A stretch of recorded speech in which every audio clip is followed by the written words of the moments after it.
Guys, I'm being attacked by none other than nostalgia. People come from the dead. Oh no. Oh, Jewel, what do you want? Shut the fuck up about nostalgia. When you feel nostalgic, you can continue the story, but you're not supposed to be attached to things that don't work. You know, you probably left things that don't work, and you're not supposed to feel nostalgic about it unless you can make it work. You know, and if it doesn't work out, you gotta let go. I know it's very difficult, but you gotta let go. And clearly, after, visiting AdventureCraft, I still don't know if I got banned the second time just because I thrown a few words in there. Because I have received a lot more criticism than I was able to even muster back.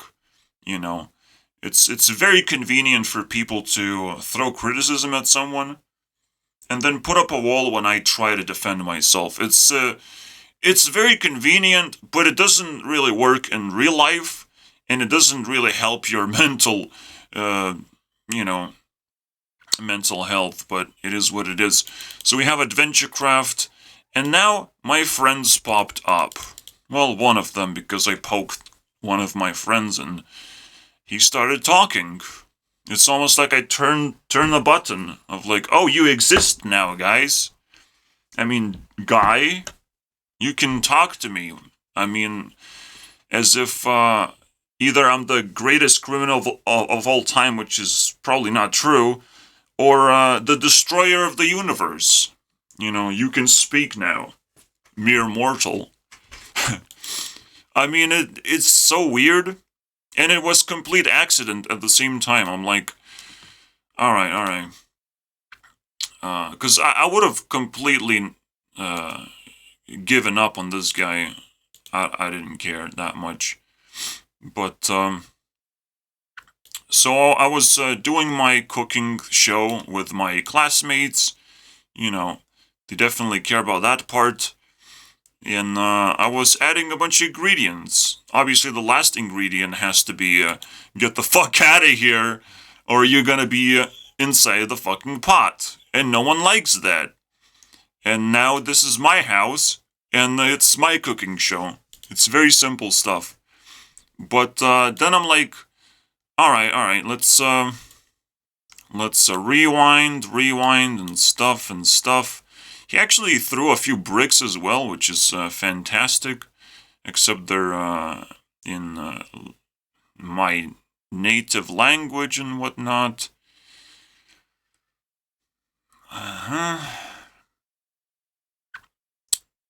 So, I looked into this comment specifically. I was questioning myself, what is that last comment that I sent him? He seems like he has that verified green check mark there. Oh, it says that it's active. All right. He uses Facebook still. Who does that? Who's stupid enough to use Facebook? And don't think I'm fucking hypocritical. I am forced to use Facebook because other people are still using it. I would not use at all. All right. We have to move on. But again, people are still stuck with this stuff, and it kind of works. It kind of makes sense. All right. I'm just forced. I'm just making fun of these guys for using Facebook. I'm not technically using Facebook. I'm a messenger. All right. And so, my birthday is on the 5th day. And this guy is like 15 minutes too late. So I'm like, I throw a cheeky little thing, noticing this thing. And, then the sarcasm, then the attack happens, and blah blah blah, and then he starts chilling because like, oh, I'm not that hostile, but that's the punishment, you know. I am hostile. He fucking was silent this whole time, and he never really bragged about his achievements or said anything. Oh, I'm still making music, he says. Well, I said a very special little meme. Oh, I used to be an adventurer like you. And it's not like I became a guard, in the game. It's just the guard feels that way because uh, it's cool running around and doing random things and putting yourself in ridiculous danger out in the wilderness. That's pretty cool, but maybe you can stop doing that because you're gonna lose a lot of sanity for sure, and you will need that as you get older and get to the next stage of your life, and everything changes basically. And I've made this change very early because I have to. I have to be slightly faster than everyone else because I live in shadows. And I have to be slightly stronger, slightly better. I live alone with my mom. It's just that simple, dude. And he's making fun of me to some extent. He's asking me to make a game, which I did to myself. I can click buttons now, and I'm very satisfied. I don't have any more customers. No one's like, oh, you have a talent for making games or whatever. It's like, oh, I guess I don't have that anymore. It's that simple. You actually create something that you're satisfied with, and other people don't even see it as talent, and I'm like, wow, that's pretty interesting. It's kind of like making a family. Oh, there's no talent behind making a family. It's fucking bullshit. But that's how an arrow to the knee is translated to, is making a family. Is not being able to move anymore. You settle down. That's the whole fucking point.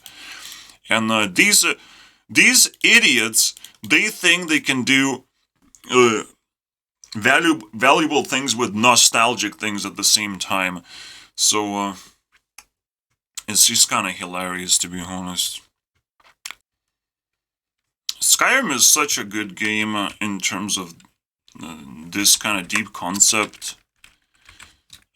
Even the fact that you get to choose whether to summon dragons or not to summon dragons, to allow the dragon main quest line to activate, and all of a sudden the world is in chaos because you wanted to complete more quests, because you wanted to continue adventure, when there's a lot of things to do besides the main quest. The main quest will literally destroy you in high difficulty setting.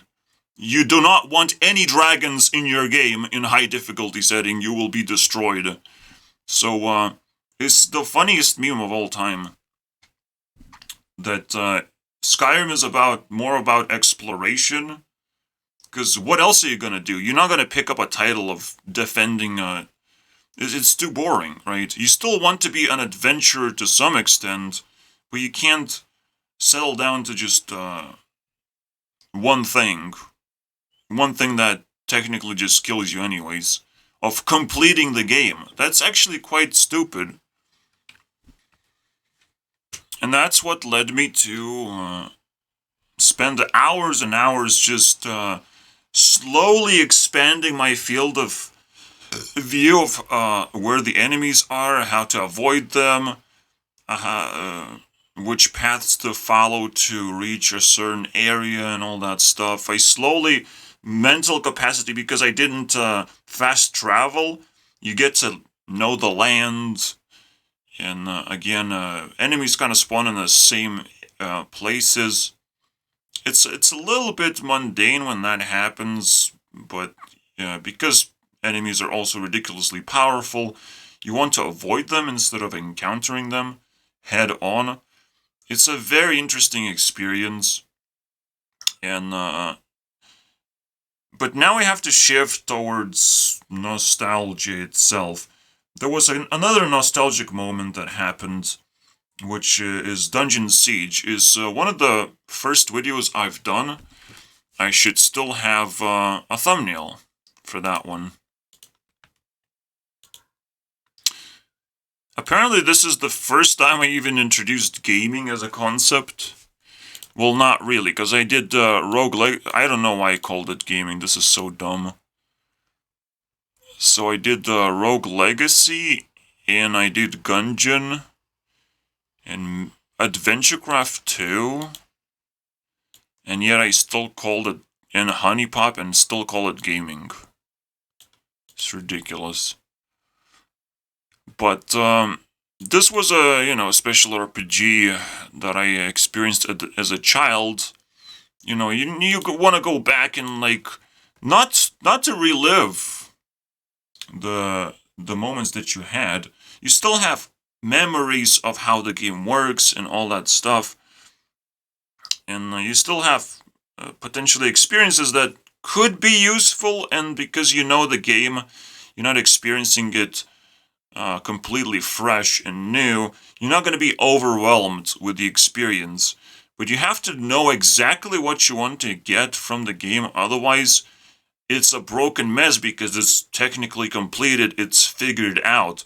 So the way that I experienced Dungeon Siege again was not by playing it. That would take a lot of time. I was just looking at the footage of someone completing the game, but not really. It felt like a tease because it felt like you can actually complete the game and get some kind of ending. And we will probably never know what the ending of Dungeon Siege is. So in a way, I was almost on the edge of making a new friend in case that person, in case I sent a message and that person responded, and the conversation just lasted because we have something in common because we played Dungeon Siege or whatever, and we're also content creators on YouTube. Double trouble, guys. It's really fascinating, right? To be able to connect after you have claimed an experience, and now we have this YouTube super platform where we can just connect to people who kind of have similar nostalgic experiences, and maybe there's a few pieces missing, or there's a whole new perspective that you can unlock. It's interesting, or even just relating to doing exact things as the other person, but maybe slightly different still. That's fascinating. What shut down Dungeon Siege experience for me is that I didn't even knew how to unlock a door. All right, there were a few doors locked, and I didn't know how to do lockpicking. And that was a little bit embarrassing, but I was a goddamn child, and eventually you encounter a door and you don't know what the fuck that is at all. It's like, please open. Is this RPG or not? Open the goddamn door. And it's such a troll moment. I was so close in completing the game pretty much, but I couldn't fucking open the door. And this is the funniest shit.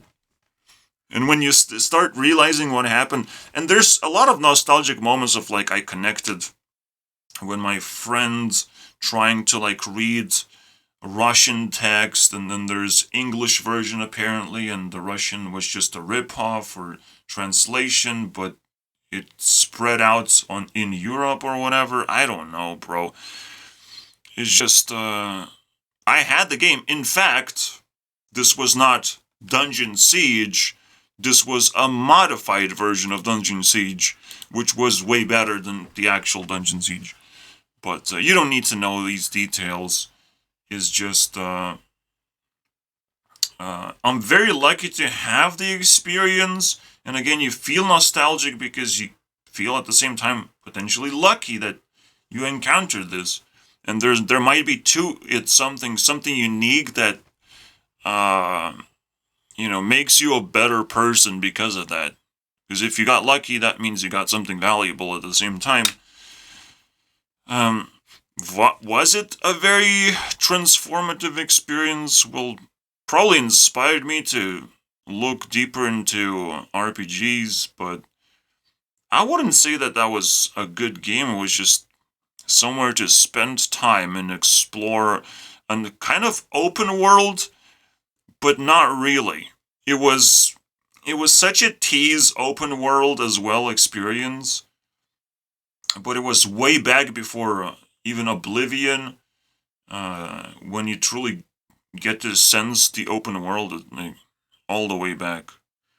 So that's another nostalgic feeling, that you got the sense of what an open world kind of looks like before anyone else knew what it is. You know, Dungeon Siege was one of the first 3D games technically, and one of the first RPGs in that sense. Uh, it, it probably inspired a lot of stuff as well.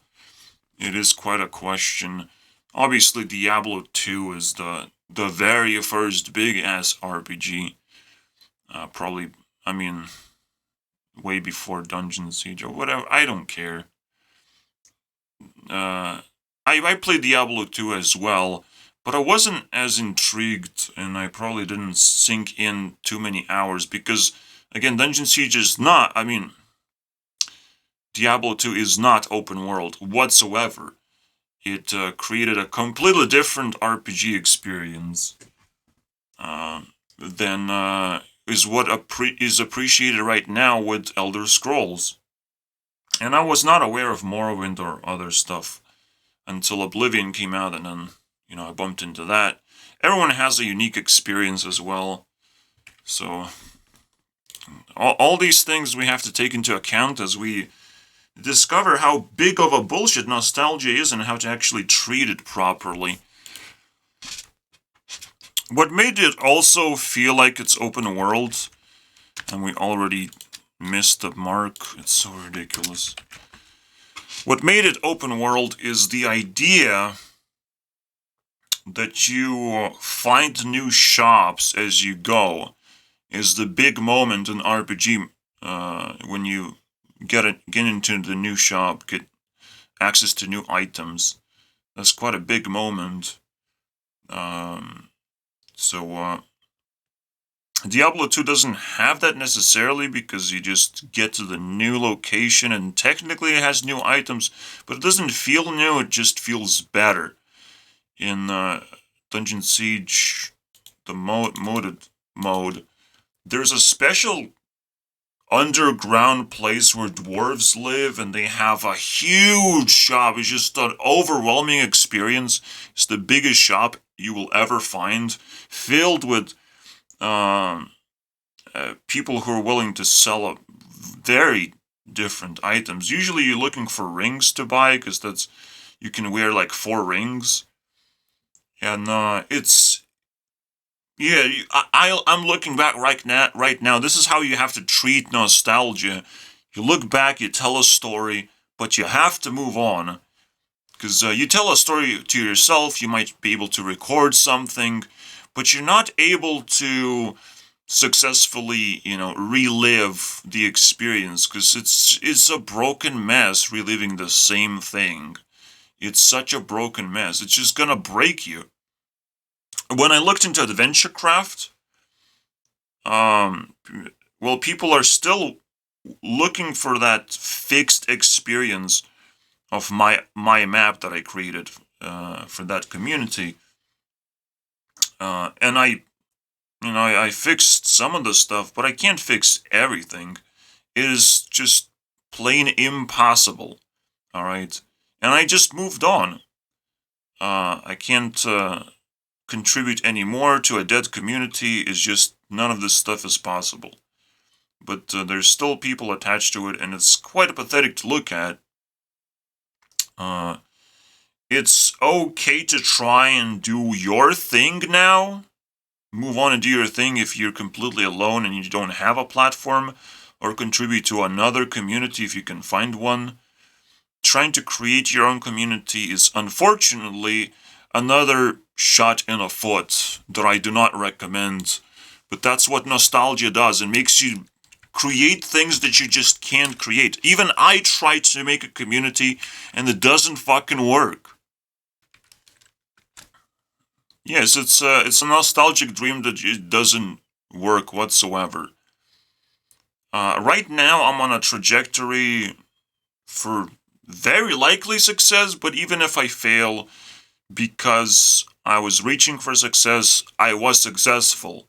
Alright? You have to be constantly successful to get more and more success. It has to be an accumulative process. You cannot keep on failing on this and that and then still wishing that something would be successful in the end. That is called lottery. Alright? You win some, you lose some, am I right? It's lottery. You have to win every single time. And again, nostalgia does not help with that, because you only look back into the moments where you were winning. So you're just full of hopes again.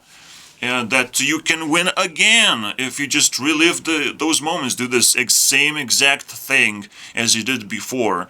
Technically, this is personality building, or at the same time, mistake building, because you try the same thing over and over again and it stops working eventually.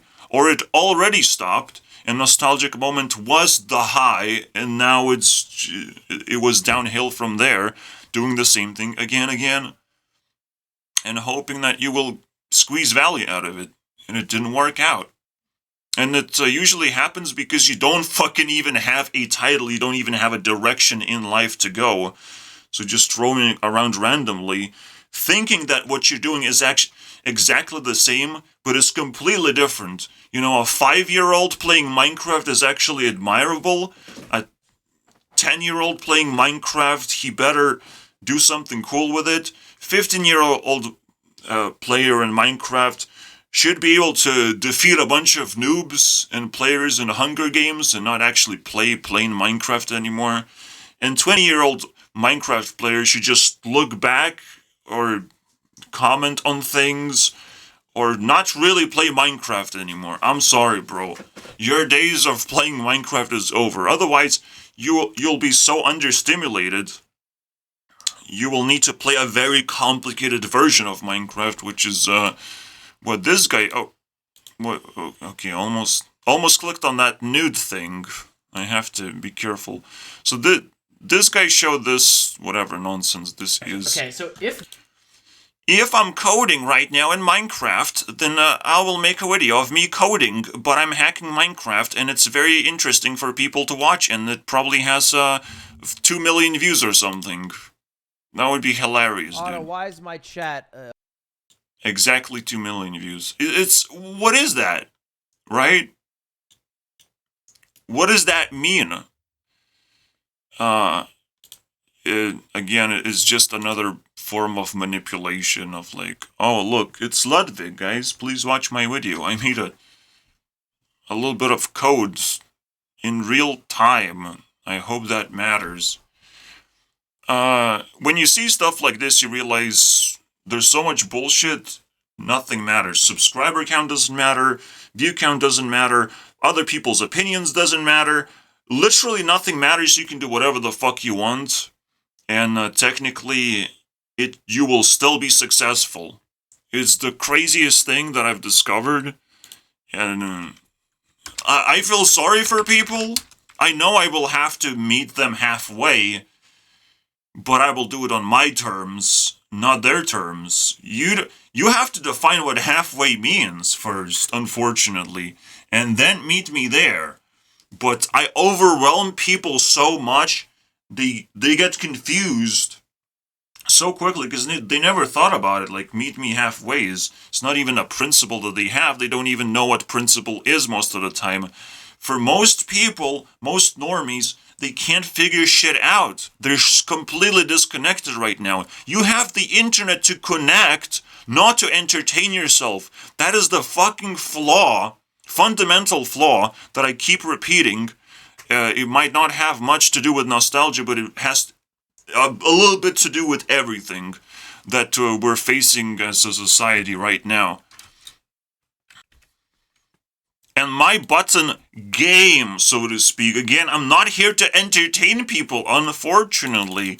I'm not here to make you laugh all the time, as my friend suggests. What I'm here to do is I give you a blueprint of how to build connections. What did Minecraft tell you something about how internet works and how it's not supposed to entertain you. Yes, you need a shelter, all right? You need to make sure that you're having fun with the game and everything is interactive. Every single piece of the game is somewhat interactive and it's supposed to be somewhat open world. Minecraft created a standard for gaming where you cannot do shitty games anymore. It has outcompeted so many shitty games, they don't have space to exist and breathe anymore. They're not going to get funding anymore. Minecraft has just evaporated a bunch of shitty games. That's the actual value of Minecraft, not the fact that it's entertaining. Not that whatsoever. It has bumped the quality of gaming a little bit and removed a bunch of shitty games that we don't want to play. I feel so passionate of making these videos, and it's so funny to see that people are that fucking blind.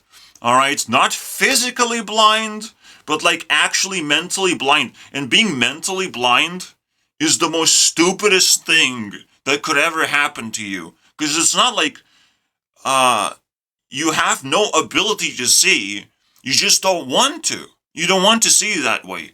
So what are people blind about? I'm posting videos hours and hours and hours and hours, and it's like, oh, this guy's crazy. Okay, that's the one step forward. If you go all the way, you understand that's what passion looks like. All right, doing something over and over again and putting a lot of hours into it, that's what passion looks like. It's not me playing one fucking game and mastering one fucking game. That's a suicide. All right, unfortunately. Maybe a self-sacrifice for more subscribers or whatever. Very entertaining to watch, very interesting to connect, because you know that person is just gonna fall, have a quick and painful downfall into the community's arms, and it's like, oh, the community is gonna rejoice because we're gonna be able to interact with that person in a weird way. It's gonna be the resurgence of Minecraft again. Except Technoblade died. And Dream is just faded away into outer space. I don't know if Dream even exists anymore. I forgot that he even existed. So, yeah, the downfall. Yeah, sometimes people don't know how to do that one, and I don't think we want to make the same mistakes, do we? You know, and cancer is not as mysterious as you think. Because again, if people have blindness, they probably have blindness for many, many things, including the fact that science can only observe but not understand things, which is hilarious to me, but, you know, science is science. All hail science.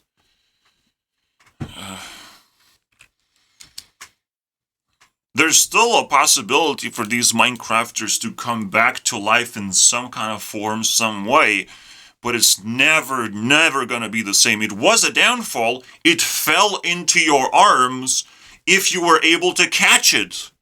There's still people, you know, they're not supposed to explode in spectacular fashion. They fell into the arms of people who actually fucking cared about the mysteries that they have been dealing with the whole fucking time. I've been able to catch all of the Pokemon, alright? I catch all of the Pokemon all the time. I can give you advice, but I'm not gonna do it for you, alright? You solve your mysteries, whoever you attach to, whoever you care about, you catch those Pokemon. They will appreciate it very much, because you will do it in your unique way, and they want it as much as possible to connect. Technoblade Dad is still alive, and he wants to connect with the fans, and whatever is Dream's appendage also cares very much. Maybe his friends care very much that, you know, Dream finds his resting place. He settles down with something. I don't know. Maybe grooming allegations is just another way to pick up Dream. It's like, hey Dream, remember me when you sent your dick pic? Can I have it? Maybe that's what's going on. You never know. You just never know. There's too many mysteries because there's too many possibilities, and you cannot just settle down on causing more drama and more pain to these people as if you're trying to cancel them. It's the natural process. Cancellation is a natural process. So catch the fucking Pokemon while they're down, because they're gonna get back up again and destroy the fucking universe whenever they fucking want to, because of how much pain they have suffered through because of their apparent cancellation or whatever pain the name of the pain was. It's ridiculous, right?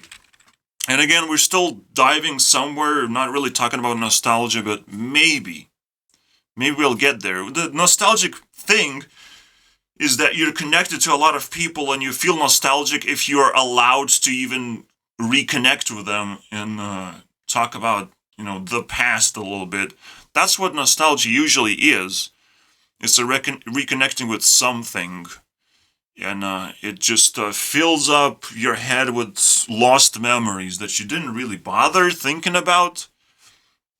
But again, when you get poked like this, maybe you should reconsider that there's a lot of still lost memories. Like, nostalgia is technically not bullshit if you know how to control it.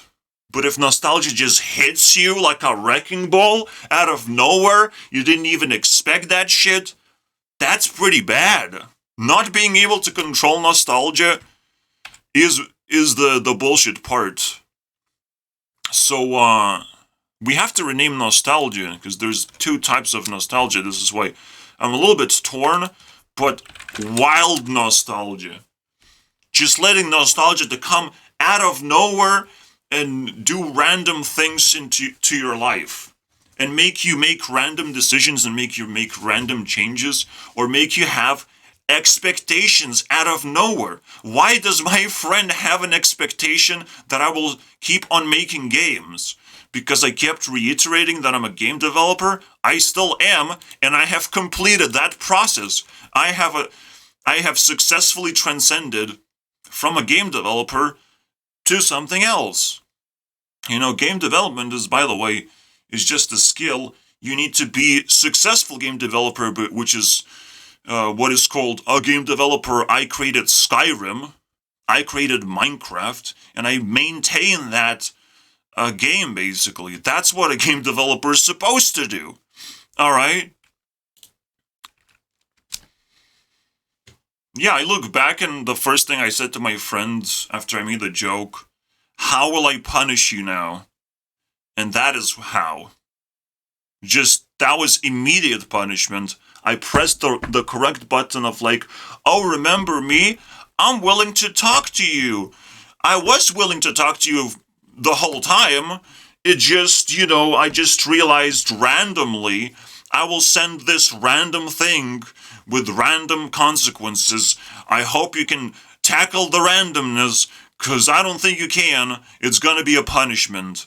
Life is so crazy because it makes so much sense all the time if you just invest a little bit of knowledge into life, and just like you get sense in return. Oh, it's sensible. Oh, it's crazy.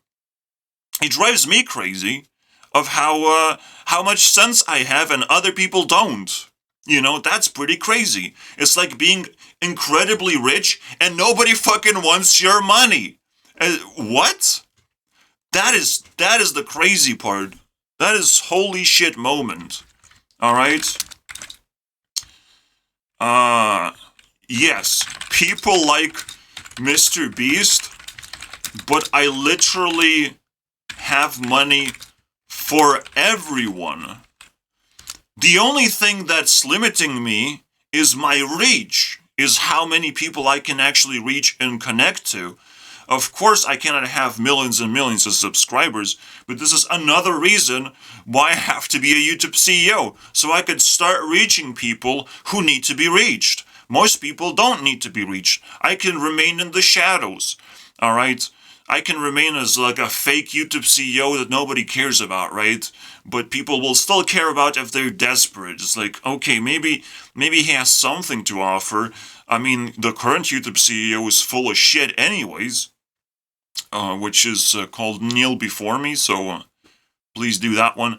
But, because I have too much knowledge, you just gotta respect in the most ridiculous way that a human being knows how to do, and just surrender your will. Just surrender. You will win a lot faster if you surrender at your first step is gonna be the surrender step of like, oh God, please do not smash me in the facials. I know you're not God, by the way, but that's how I want to call you right now, so you don't smash me. And that's it. Very nice. I have too much knowledge. I know how to smash if you want to be smashed. And a lot of people want to be smashed. For some reason. I don't understand why. You know, are they full of demons and I'm just smashing a bunch of demons? That's cool. That's fun. Fun gamer moment right there. But it gets boring after a while a little bit. Yeah, it gets boring eventually, which is usually why people disconnect from each other. Is despite, well, normies try to stick together no matter what. It's unwritten principle, the only principle that they really know how, how to perform. But for me personally, I have to just move as fast as I can on my own. It's ridiculous speeds, alright, just moving on your own, but still, it's exponential every time I see something new and I'm capable of adopting it into my life. I move that much faster. Alright? But I have to find those new things, and I cannot stick with boring stuff. The boring stuff will destroy me. So the moment something becomes boring, and people potentially again feel that they're spreading boredom, that they're taking over me, as if I'll gonna surrender and become desperate and I will want to hang out with them or some stupid shit or serve them my content in a special way. It's so stupid, but it is, you know, a balancing act. It's a dangerous thing. You're playing with other people's feelings and desires, and it's a very tough position to be in if you get too close. This is why you have to meet at 50-50 and try not to cause too much drama, because drama sucks you into places you're not supposed to go anymore. You get too close to territories that you're not familiar with at all, and with people who have skills to overpower you because you're still a noob in those categories. But if you explore properly and you're not bored, because you're not going to be bored when you're sucked into drama, but you're going to be sucked into the drama because you were bored so badly that someone has to, well, smash you back and pretty much remove all this progress that you did. You smashed all these demons and people are going to be disappointed in you and just going to, oh, well, I feel nostalgic about having demons again because I lost that person that I thought was the leader and he got cancelled and whatnot. Funny enough, even having demons can be nostalgic. It's kind of... oh my fucking god, bro. Lobotomy Corporation. I mean, these people are full of shit. But it's better than nothing. I'd rather have demons in my fucking Discord than have emptiness. And that's true. That's true, guys. That's why people feel nostalgic. Alright? They have to have demons. Essentially. Especially if they're ridiculously lonely. They have to surround themselves to this weird stuff. But the question is, whose demons are stronger? Alright, that's the real question. And simply because I come from the shadows, all I have to do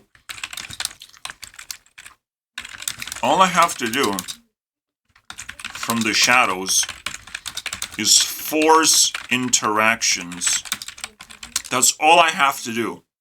Most people don't want to interact so desperately. Alright? Again, even my friend did not want us to interact. I had to press that special button of like, oh, I will potentially give you hopes and dreams because I really wanted to interact with you. No, I just made fun of his fucking comment and kept the conversation going.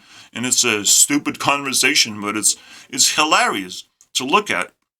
How desperate this guy is, how disconnected this guy is from me now. Now I'm far ahead, but he can still catch up. Not the hope is still there. It's just different from whatever he's expecting to get from me. You know, I'm not giving free knowledge. Yes, I am all the time. It's just people don't fucking like it. You know, what when I will be making movies, then people will like that knowledge. It's gonna be some scary shit, bro. Those are gonna be some scary movies. They're gonna pop out of your TV screen and grab you by the balls. I don't know if you're gonna survive those movies, man. Alright? If I'll be making them. Or whatever piece of entertainment I'll be making. It's gonna destroy your life. Alright? So, right now when I'm making actually honest content, realization and exploration content, you can just join in on the fun, contribute. It's very easy to do right now, but in the future, it's gonna be scary shit, alright? And you're gonna be pooping in the toilet forever, thinking, what do I do to escape Gurunext content? You know, you're gonna be doing that. It's a prediction that's coming true. I'm just saying what is happening right now. Hopefully, you know, everyone is comfortable in their toilet seats. But that's all I can, all I can hope for. You're comfortable screaming for your life just because you see a little bit of a content on the internet or something. I don't know, bro. Get comfortable with it, because it's literally happened. That's what people want. Alright, when it comes to 50-50, where do I meet? In the middle? I mean, the world that I live in is not the world that you want to live in. I'm sorry, bro. The world that I live in is unbearably insane. Unbearably insane for most people. And so they attribute the fact that I'm insane for living in such world, even though I don't have control over the conditions that I live in, because I don't receive help. It's just that fucking simple. And so instead, again, I'm judged by the conditions I live in, instead of how I live, how I'm trying, what I'm trying to do, what I'm trying to achieve, in contrast of how I live. Alright, what opportunities I have, how many resources I have. None of these things are appreciated in any capacity. People can't grasp anything until they, like, see it, they like it's a shit in front of their face. Alright, oh, it was this shit the whole time, I didn't see it, it was in a corner of the room, it stink up the place, but I didn't see it, I thought you were the stinky one, but there was a shit in the corner.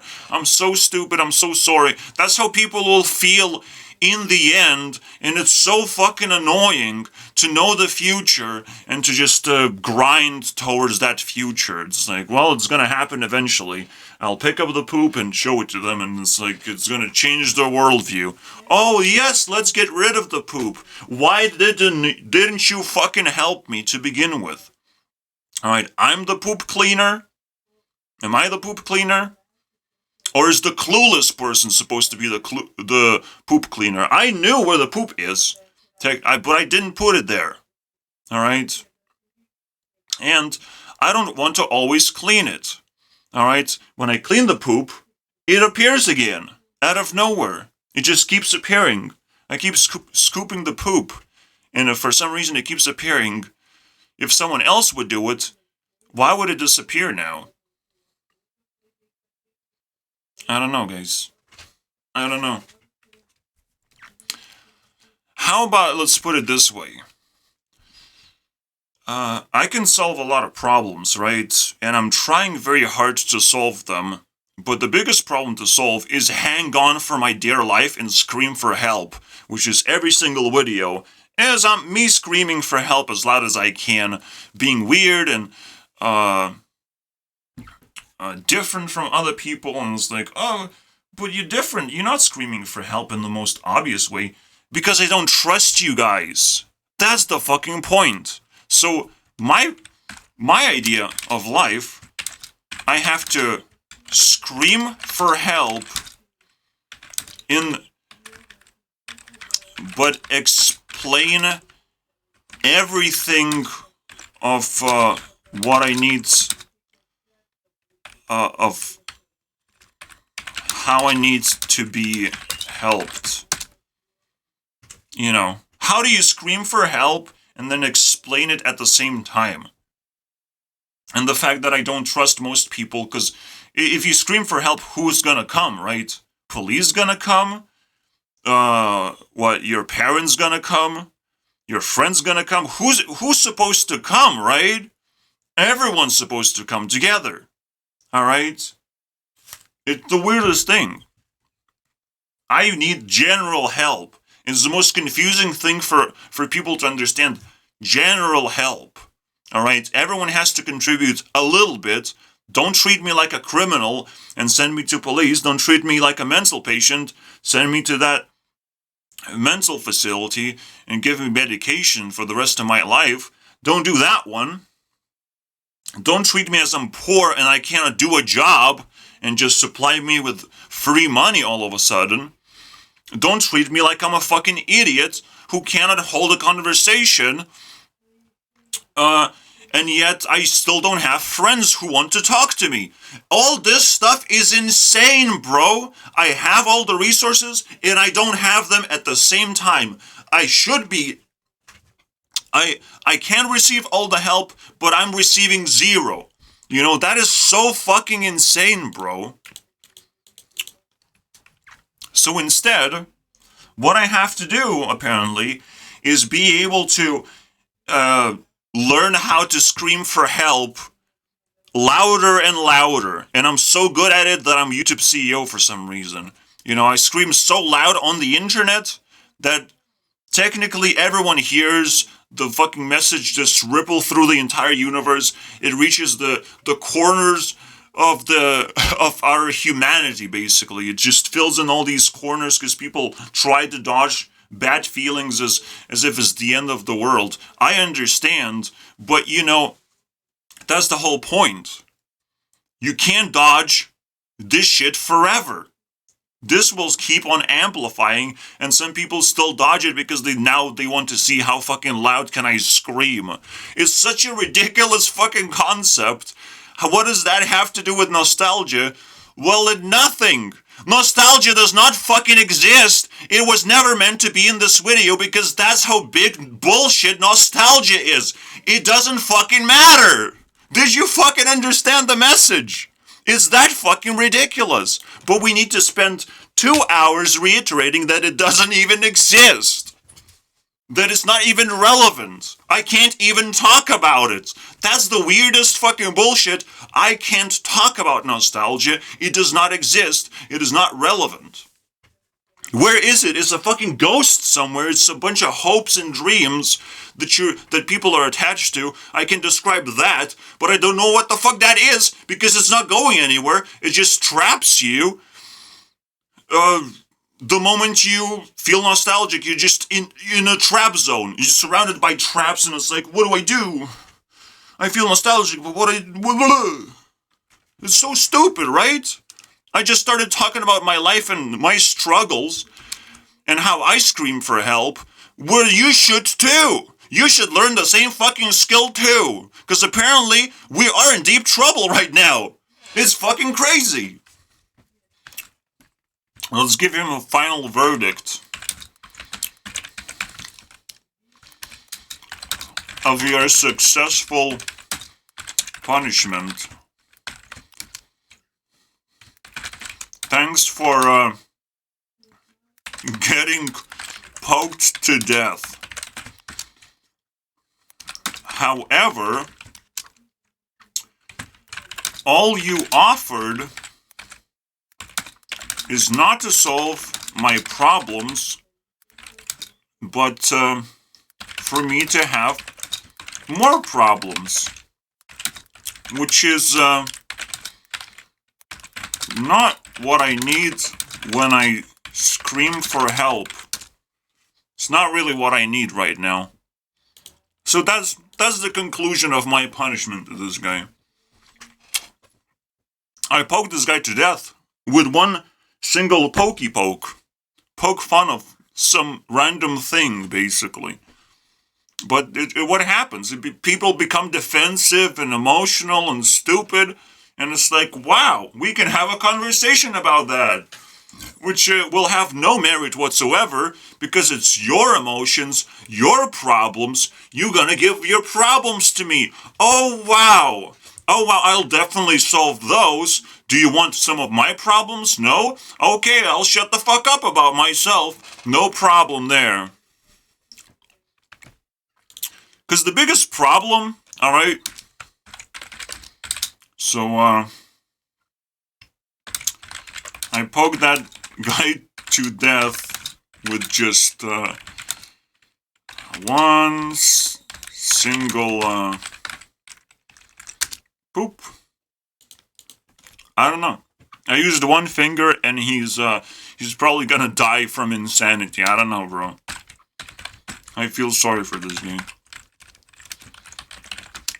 I cannot solve that problem. Alright? Apparently I made his problems worse. Who would have thought, right? Realizing that you're lonely and you cannot handle the truth, basically, creates a lot of problems that you have to deal with very quickly. And, I'll keep an eye on this guy, Next year, I'll poke him again.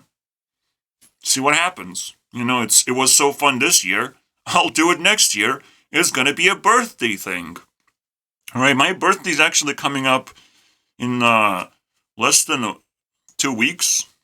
So prepare yourself. Actually, very soon. 9 days, something like that. But a reoccurring villain of the whole fucking thing, and it's so funny to me, what have you achieved? Just start listing achievements, alright? And I will be proud of you. And maybe I'll need some of that. I want to trade some of those achievements, because then you recognize what is an achievement and what things you have, and I'll be like, oh, let's spend a little bit of time here and here. Let's play this game. Let's watch this video, and whatever. Let's talk about this topic. You have achieved something we can talk about. We technically talked about memes, but memes I did not like. This is not achievement. I can find memes whenever the fuck I want. It is not an achievement. These were not even interesting, funny memes. If I want that shit, I go to TikTok. TikTok's way better place, but not for memes, for actual education while I eat. Alright? It's annoying to see eat, by the way. I know, but I'm a human. I eat human food, but not humans or souls. I just have to reiterate, because I often feel, because I live in shadows for so long, that with enough stress, you would think like, man, I eat crazy stuff in there. Alright, I eat poop and bricks. Alright, that's what you have to imagine while I watch TikTok. Poop and bricks. There's a specific list of things I eat, which is listed now in the comments section. See, that's the thing. It's probably gonna turn into a meme. This guy seems cool, but still irrelevant. Please put on some clothes, basically. Which is, again, a reoccurring villain of what have you achieved. But if you're respectful and you make reasonable comments, I still want you to put on clothes, because you should be proud of what you have achieved and actually display it to the rest of the fucking world. It's that simple. Alright, so people can just randomly bump into you and help you with random things. Poke you randomly and it might turn into something if you can handle it. To some extent, you can handle a little bit of randomness, but at some point, it will just spin out of control and disappear. All right, so you're not gonna win a lottery. All right, unless you try very, very hard and develop that skill of winning lottery, and you will win lottery one time, and you will realize that you have wasted more money than you actually won, or wasted more resources that you won. It's stupid. Don't do that. The fact that Mr. Beast encouraged lottery as a form of entertainment, he probably has to be beheaded and not be worshipped anymore. Just for that one thing.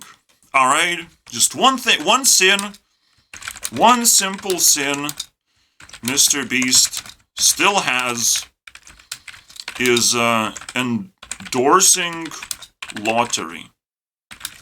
He wants you to have this feeling, and you have to keep in mind, if you want to destroy Mr. Beast's career, that's that one eye you have to throw into that idea that he's just endorsing lottery like it's and the good feeling, the hopes and dreams, man. There's some good aspects of hoping and dreaming, but the moment you buy a lottery ticket, you have lost. You have lost a lot of the big chunks of hopes and dreams that you just had. You actually lost those things by buying into lottery. You can think about lottery, but you're not supposed to buy into that.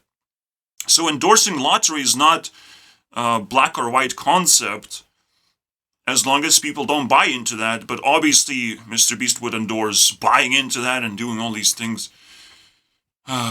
He's not the bad guy. He's just very annoying. All right? And he's not supposed to be the biggest YouTuber of all time, but it's just what happens. The greatest evil of all time is, it looks pretty big, but it's very stupid when you get close and you figure out what exactly makes that person so powerful and stuff and blow up to the rest of the world. There has to be some kind of fucking problem with the guy. It's some kind of pin. You pull the pin out, all the air just comes out.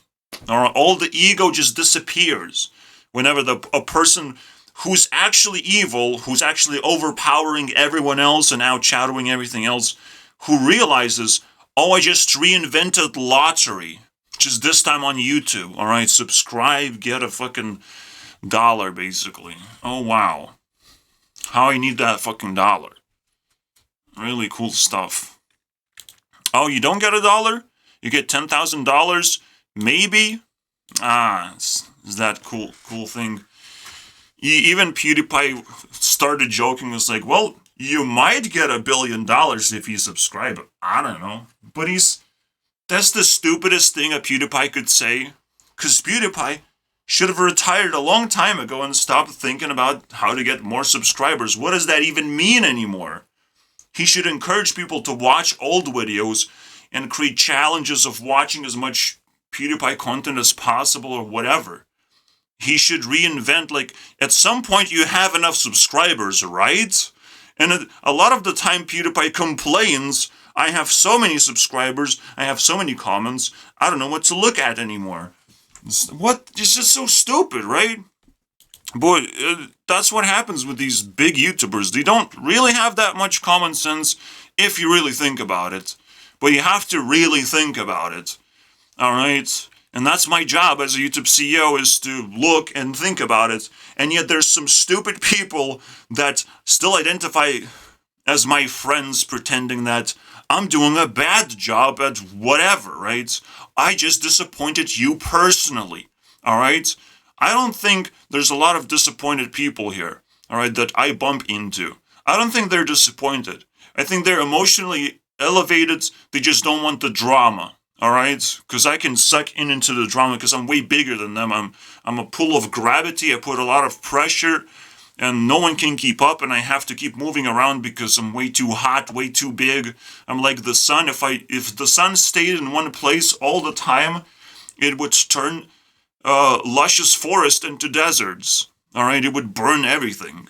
So I have to move around and explore different places and say to people, across the entire year, I will be looking at very different things every single day. I can promise them, because YouTube is big enough for me. No problem there. I don't have to burn or hurt anyone or overwhelm anyone. Because, any community would love to have me, except for a card game community who don't love having to have anyone, which shows me that probably communities operate in the same way. They pretend that they want to have you, but once they have you, they just manipulate you to keep you, and you get slowly sucked into that nonsense, basically, because everyone went through a similar process. This is a process of indoctrination. Unfortunately, we're not supposed to do that to each other, and luckily, Hearthstone is the only game that I found that keeps itself fresh, because cards can be changed so dramatically to feel completely different every single time. Even small packages shoved into the card game just mixes everything up entirely. But eventually Hearthstone will be figured out. Eventually I will make that remarkable Hearthstone Over Time series. It will take a lot of videos to break through how Hearthstone looked over time. Maybe like 3 videos, 3 hours, something like that. Maybe a little bit more or less, I don't know. But it's gonna be huge. Alright? In my world. Doesn't have to get views, doesn't have to do anything immediately, right? But over time, it will probably be as huge as I believe it is. Right? Because I keep on getting success. Even if it's small success, it feels big to me, because every single new thing that I adopt in my life is exponentially insane, dude. Exponentially powerful. Alright? The reason why I feel successful is because new things are exponent. I repeat the same thing, but powerful.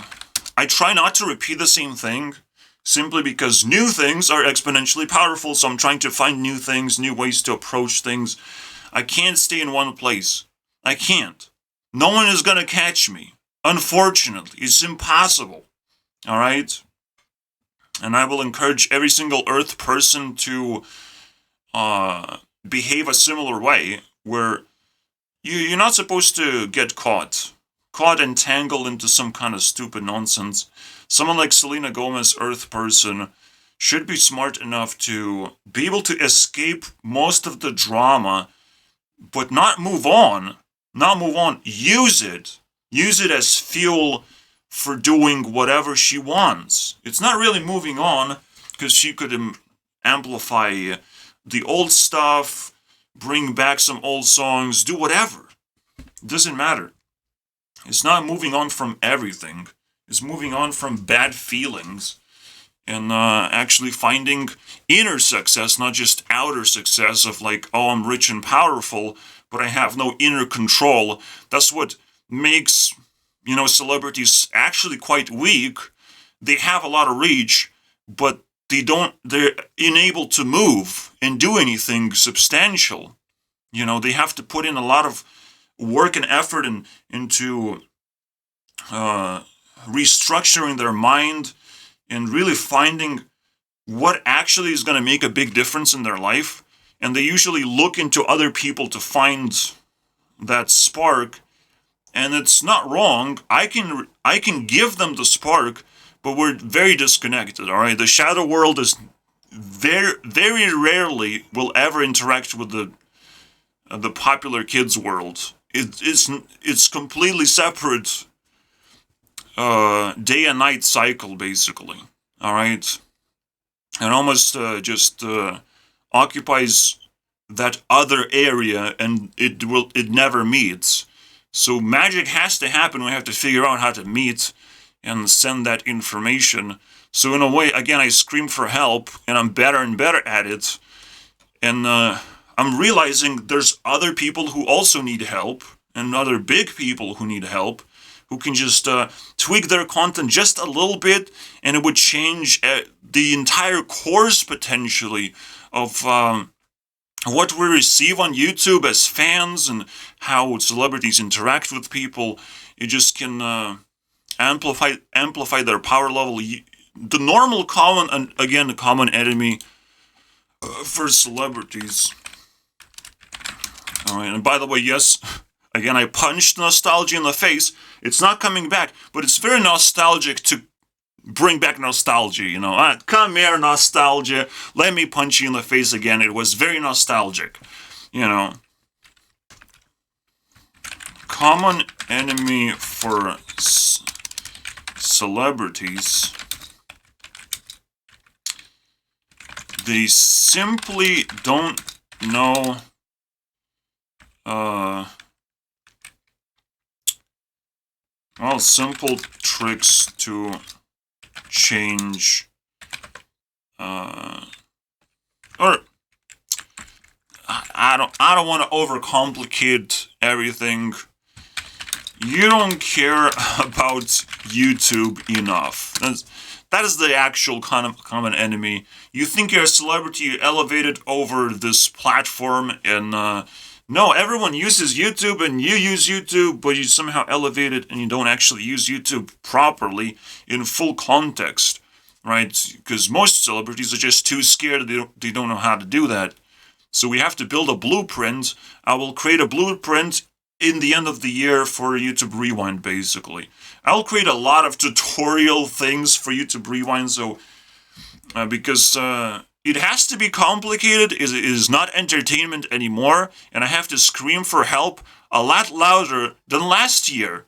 It's kind of crazy, you know. This skill is very useful, so useful, in fact, that I have to keep on fucking doing it, you know. And I think swearing is okay, right? Right, YouTube CEO? Oh, whoever runs the fucking show at this point? Because we don't even know anymore. I guess that was the point. The Neil before me, I know, runs the show, but the idea is, you know, YouTube authorities are faceless. But the problem is like, if I'm screaming for help, maybe you can look past the fact that I said a few swear words, you know. Maybe don't do that one. You gotta identify who's screaming for help. Alright? Maybe amplify a hashtag help. Alright? And be able to filter content within hashtag help. And whoever misuses hashtag help would be cancelled to some extent. So, well, they get a strike are not able to use hashtag help for a certain amount of time, and the strikes amplify in a triangle instead of kicking someone out entirely. Now, I think triangle is fine. Triangle numbers, very cool stuff. You know, 1 week, 2 weeks, 3 weeks, not able to use a certain hashtag, just keeps on amplifying. Because everyone makes mistakes and everyone has to take a break, but it's not supposed to break them. A break not supposed to break them. So, yeah, there's a lot of things to change, and this is a very intense battlefield that I'm in. And, you know, if you resonate with the world, you're like, oh, I actually relate now to people who go to war and go to military and all these people who are working really hard sometimes to feed their families or whatever. Weird things, but you can start relating to this adult world with adult responsibilities. And that's what happened when I became YouTube CEO. Isn't that fucking crazy? I became even more adult. I became less of an adventurer and got that arrow to the knee where I deserved. All right, it didn't hurt though. It just changed my entire life, and I can't walk anymore. At least out of my apartment, because I have to take care of my mom too, you know. It's just like, it's so dumb. And I believe my mom is now kind of she can do her thing. She can still buy food for herself, and it's potentially pretty cheap. But she would not be able to constantly come up with cheap foods or that cost a certain price range. She doesn't have the brain capacity to look into prices like that, even though it's just one number to understand. It's still very complicated because you still have to find what to buy, where to buy it. And even interacting with people is very difficult. So even if she learns one thing, it's a domino effect sometimes of you have to learn other things too at the same time that you didn't thought you needed. So potentially your interactions are a little bit more awkward in the shop. It takes a long time to adapt. It's so ridiculous. I am YouTube CEO. I definitely settled down quite a bit. It's a title. It can change. It can improve. It can be renamed slightly. It might mean the same thing, because the more you invest, it becomes a fulfilled prophecy. There's no going back at that point, and everyone understands that, and everyone appreciates that. So YouTube has to also improve to be able to, for us to peek into how many videos a person has released in a specific month, in a specific year. That's also a feature that I actually didn't mention, but YouTube really needs that one. Not necessarily to allow people to look into those videos specifically. Maybe giving superpowers like that is not exactly a good idea. But, because only true fans are supposed to go all the way back without scrolling. Even the motion of scrolling is something that a person who's just completely new to this channel just has to endure. They have to scroll through the videos that they're rejecting. They have to actively reject. So scrolling back, finding the last videos, that has successfully been removed, and I completely agree with YouTube's decision. I agree with most YouTube decisions. I understand them, and I'm not too angry about it. And when I'll get angry, I will destroy YouTube anyways. So they probably don't want to anger me too much. I'm just saying. They're probably even aware that I exist. And again, Susan probably stepped down. I don't believe in coincidences, guys. I don't know what the fuck is going on, though. I do not know. Also, I can't wait for Cyrex's upload, but it will take a little bit while. The last Cyrex upload was Monster. I'm a monster. Monster is inside me or something. And that's a pretty bad vibe, so hopefully we go away from that vibe. I don't even want to give you guys that vibe. You know, a chicken sandwich unfortunately works in a very peculiar way, which is it gets eaten and it doesn't exist anymore. But this thing still continues walking and talking and apologizing. Is it a human being behind this avatar and the name?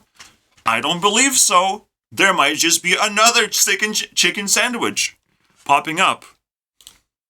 So I have to keep that in mind.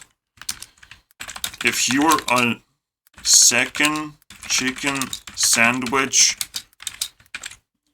I'll eat that one too. Thanks. I really needed a freebie. Here you go. They come to me. It's so hilarious. And again, this is a live performance, guys. It's a live performance. I can't script this. I can't do shit. And I still don't believe in coincidences anymore. It's ridiculous. Because everything is meaningful anyways, right? So even if it's somewhat detached from what I'm doing, we're still beating up nostalgia, because fuck you, nostalgia, but the chicken sandwich came back. I felt nostalgic. I ate chicken sandwich before on YouTube. It doesn't actually give me saturation, but it's nice to pretend sometimes, you know. Maybe it's gonna give me enough mind saturation so I die from hunger and don't feel in too much pain in case I'm in deep fucking shit and I live in apocalypse and I have to escape into the dream world, guys.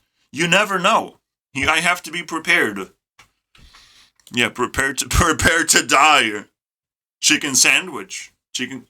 I ate that one. I will survive a little bit longer because of that, I believe. Certain months, years, and then view amount of those years. There's some basic shit. Just year analytics for everyone to see.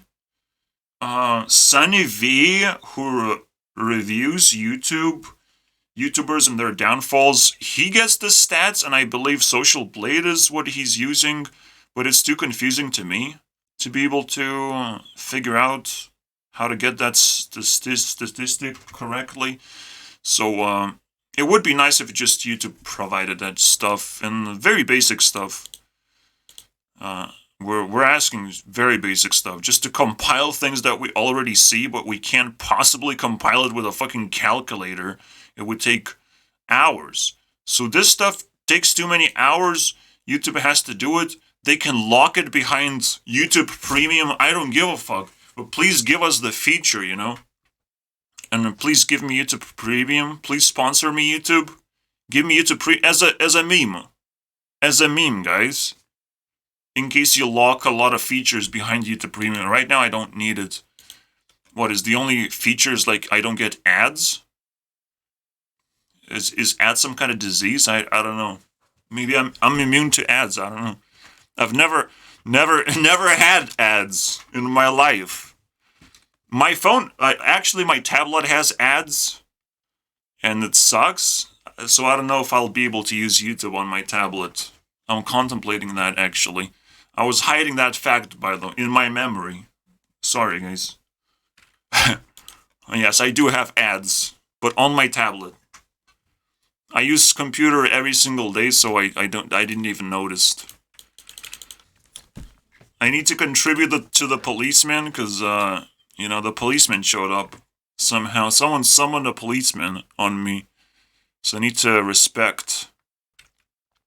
I love that when I created this YouTube Rewind thing, it kind of works many ways, and one of those ways is like, it's like a bingo book, and now I got the Darth Vader to show up, and that's all I really needed, guys. And the memes that are not successful, they're a bunch of fucking losers.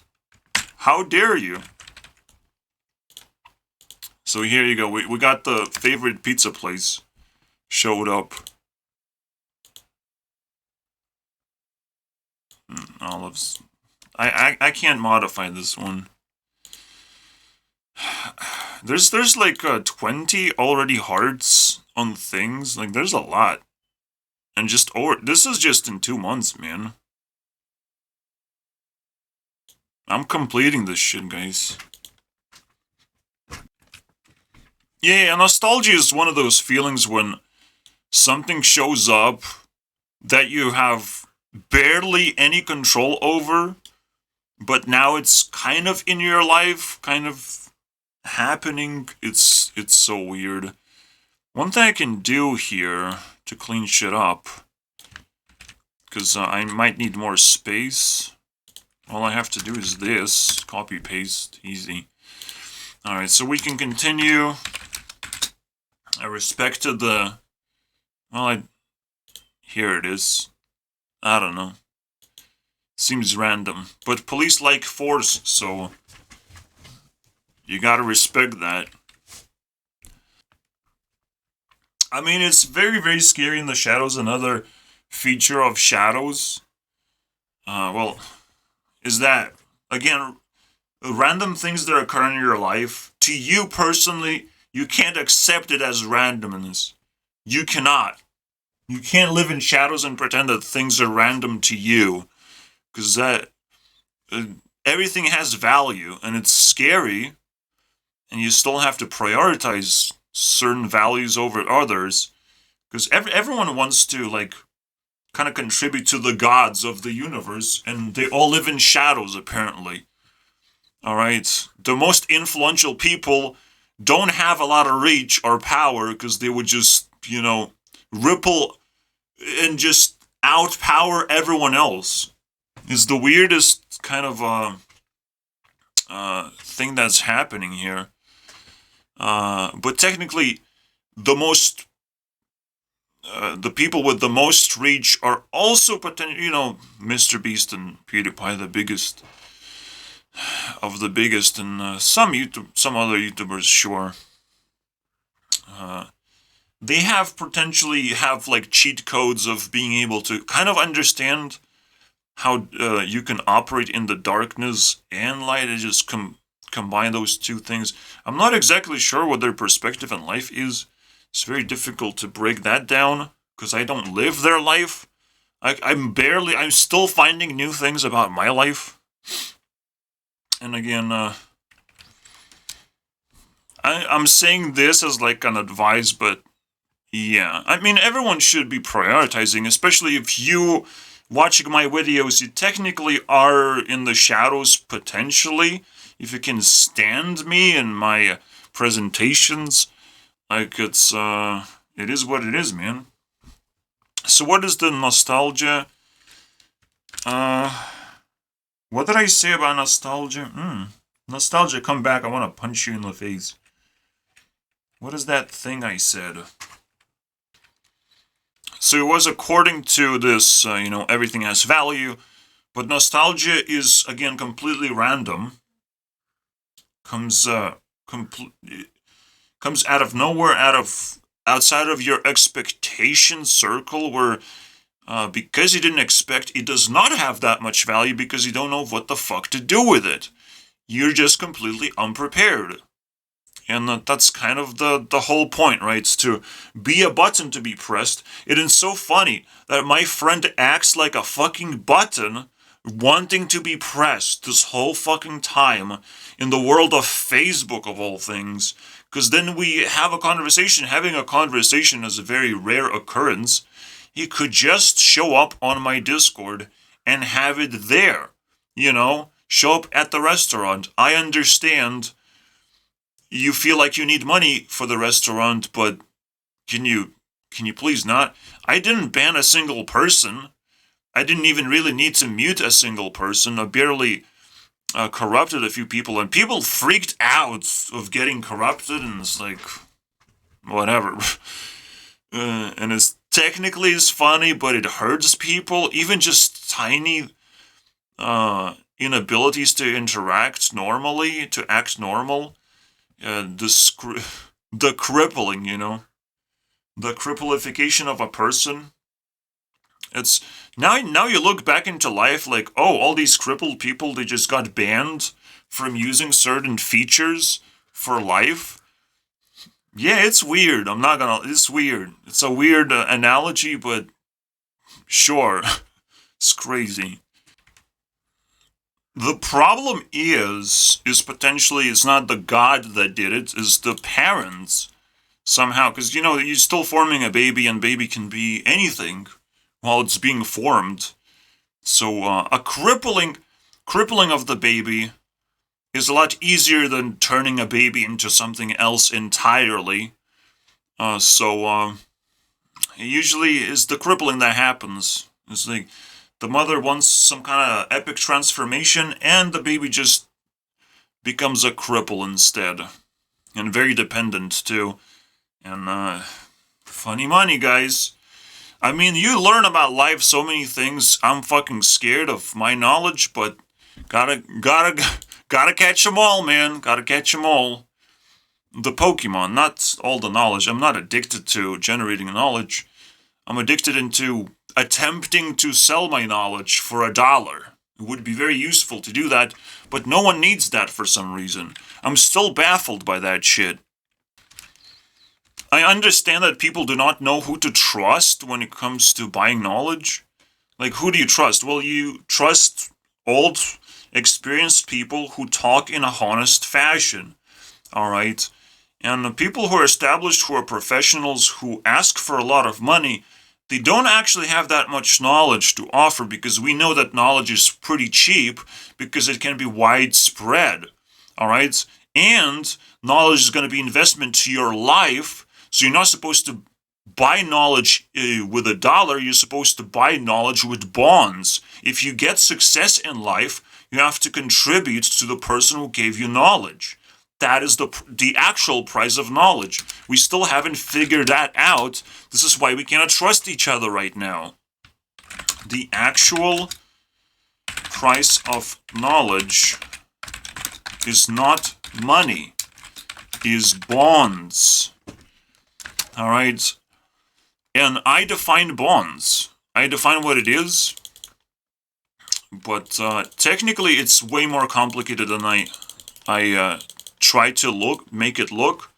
So technically, if you contribute to Instagram, you get a bond. If you successfully contribute to Instagram, where I receive that and I see it, you get a bond. You get not a percentage, but you get to create a bigger and bigger pyramid, which is a triangle, basically. So you need 1 point for 1%, 2 bonds for the second percent, 3 bonds for third percent, but it kind of grows exponentially. It kind of grows fast enough to where you need a lot of bonds to bond with someone at that point, and you realize there's a certain limitation that you just want to reach and not be intrusive in other people's lives. This is where privacy shows up and tells you to stop, basically, taking bonds. Everyone who you interact with, basically, and every time you exchange knowledge and experience, you're bonding with them, and you're kind of obligated to help each other when you're in trouble. All right?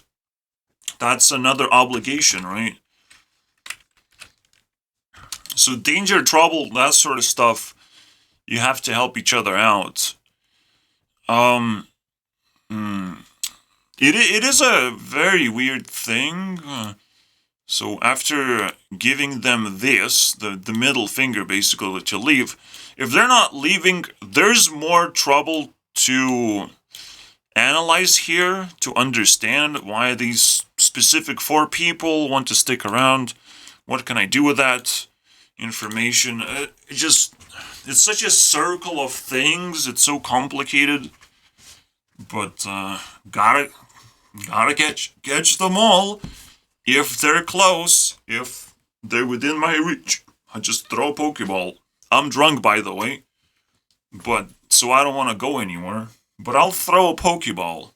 I'll still be too lazy to pick up the Pokeball, though. So I'm not a Pokemaster. I'm too drunk to move, guys.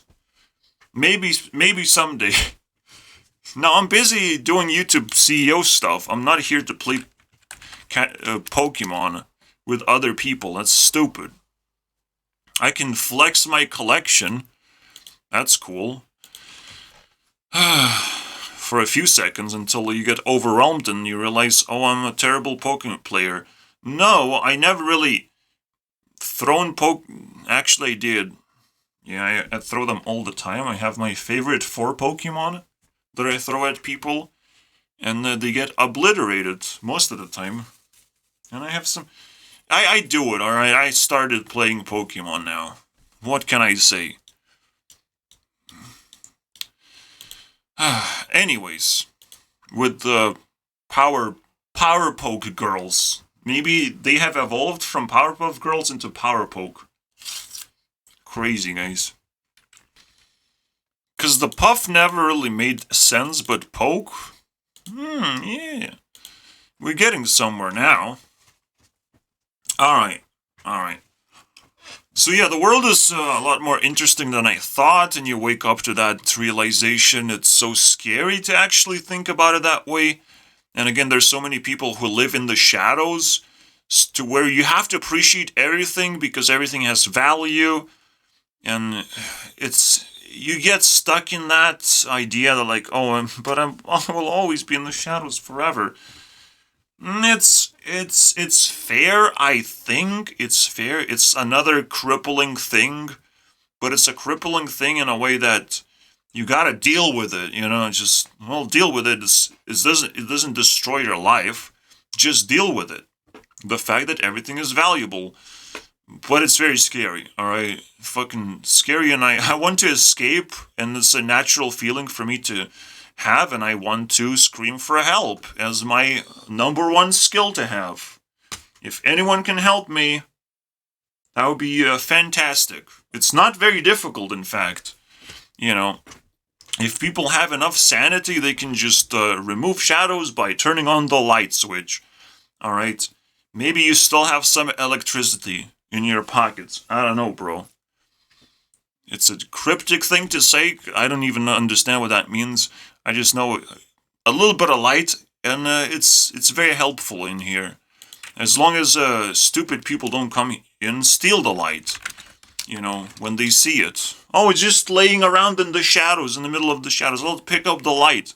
Stop it. It's there for a reason, you piece of shit. But it is what it is, man.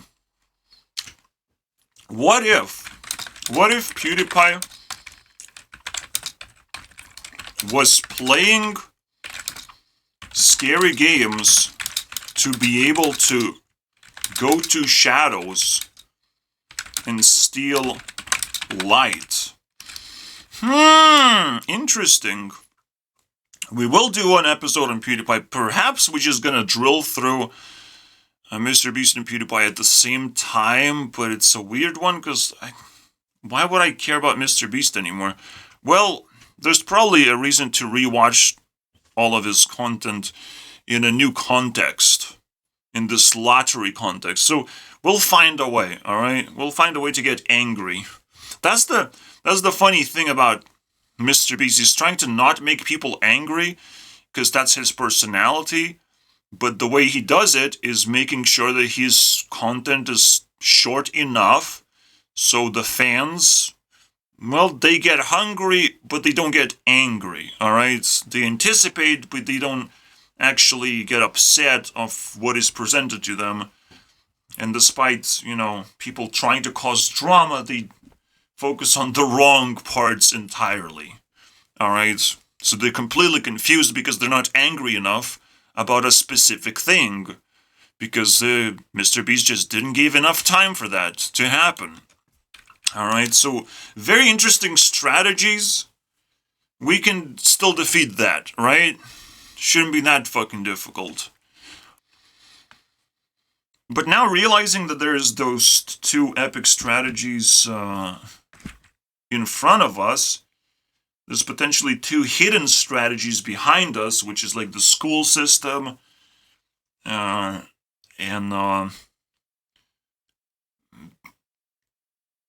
maybe the sexuality system or something like that. Political system, for example. Because politics is now a new form of sexuality, which is hilarious. I'm not gonna lie. It's hilarious. Being political is the new form of sexuality. Because technically, if you think about it, I have discovered that the new form of sexuality, or having sex, or losing virginity, is having a conversation. Very difficult thing. Who has most conversations? Political fucking idiots. Alright, it's left and right just smashing into each other as if it's the start of the world, alright? It's Adam and Eve moment. We have reunited into the greatest bond of all time. Throwing shit at each other on Twitter. It's the greatest bond of all time.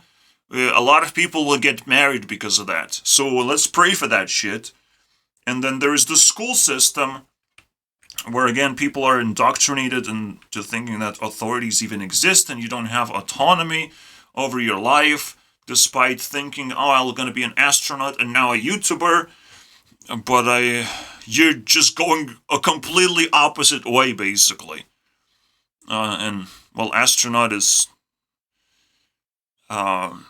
becoming a celebrity, I would imagine, in a most technical way of like, I'm gonna go somewhere and do something spectacular, right? That's That's what an astronaut is supposed to be like. And the YouTuber is like, I'm gonna influence a lot of people, and a lot of people will gonna like me. And you just literally go in the opposite direction, because that's not what school is gonna teach you. School is gonna tease you of like who you want to be. Let's go the opposite way. The school says, you know, school actually just steals your dreams. School is another way to say, let me steal your dreams, lol. Dreams.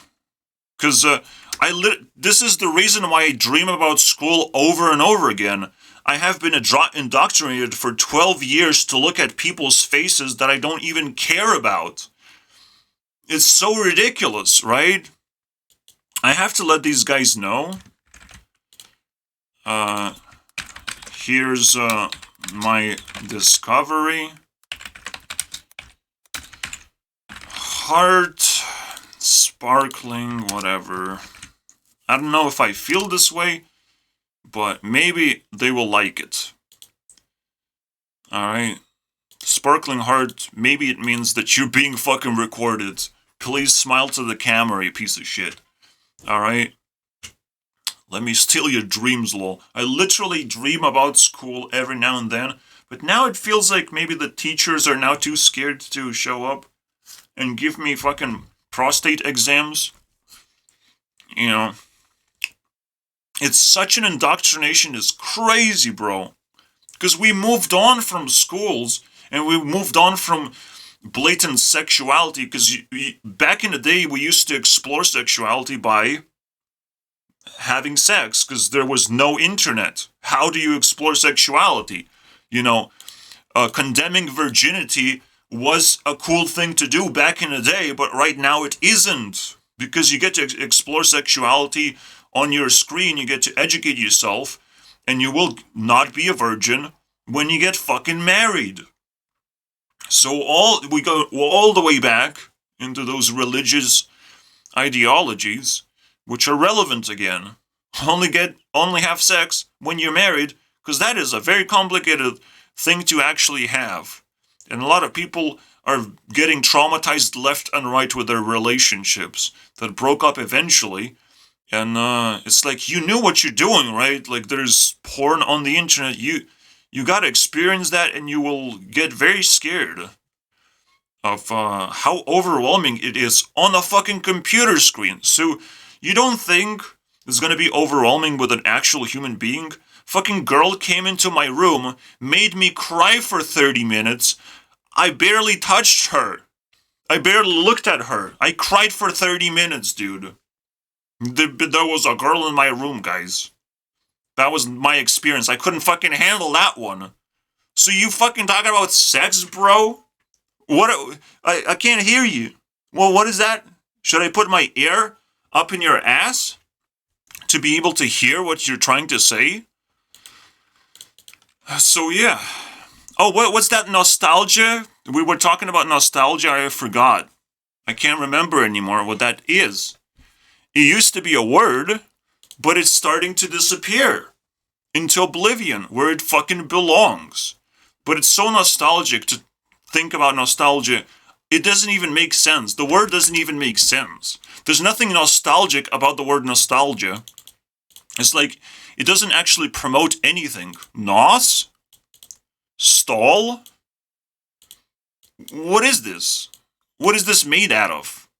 Alright? Nose? Yeah, nose can bring back memories, but I don't use that shit, alright? Because nose can only pick up, most of the time, on bullshit. Not on good things, on bad things. Someone used too much perfume. Ugh, fucking stinks. Stop using perfume, you pieces of shit.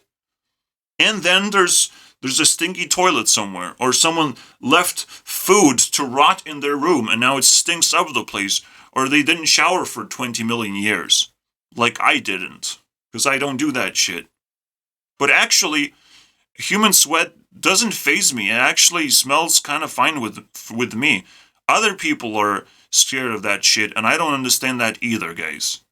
All right, maybe it's nostalgia for, oh, this guy is very stressed out and is overworking right now and is very scared, and I don't like that feeling because I don't want to feel the same way. That's what human sweat smells like, okay? I figured it out because I was that guy. I was that fucking stinky ass. But not really stinky. You said it's stinky. It's not stinky for me. I'm fine with sweat. Alright? But people can't fucking suck it up. Like, they can never suck it up. I get into these weird troubles and they're so meaningful once you understand them, once you unpack that fucking Christmas gift of getting new socks because you really needed fucking socks. You asked for socks and you got socks.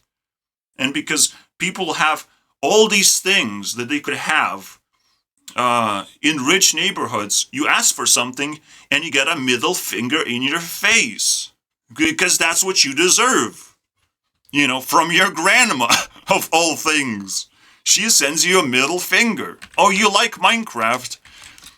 Here's Jack's Films video about bad gifts. Alright? That I can send to you.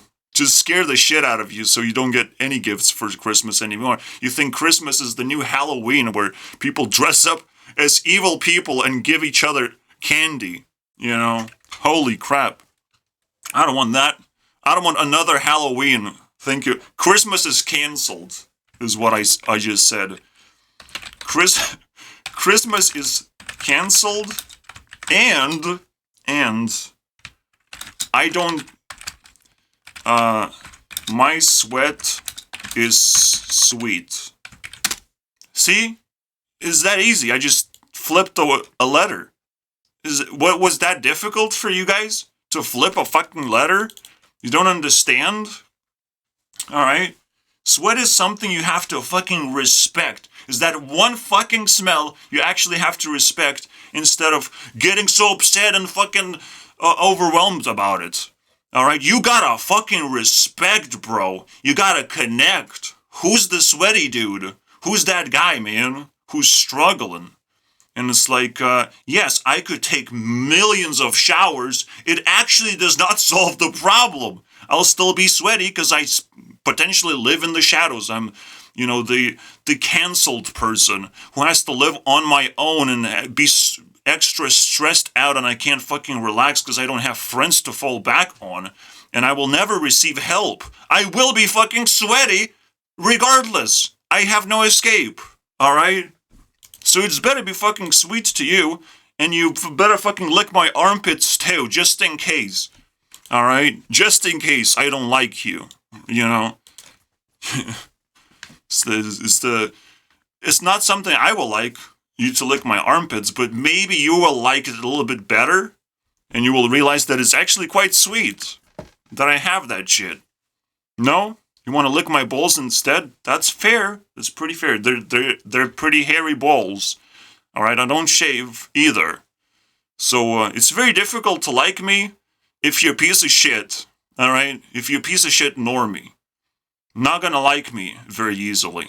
Alright, but anything is possible. So, try your best, guys. What's that nostalgia is calling me again? Not PewDiePie? Not school, not politics, not to talk about politics. Not Mr. Beast giving me a gift card for free tacos for the rest of my life.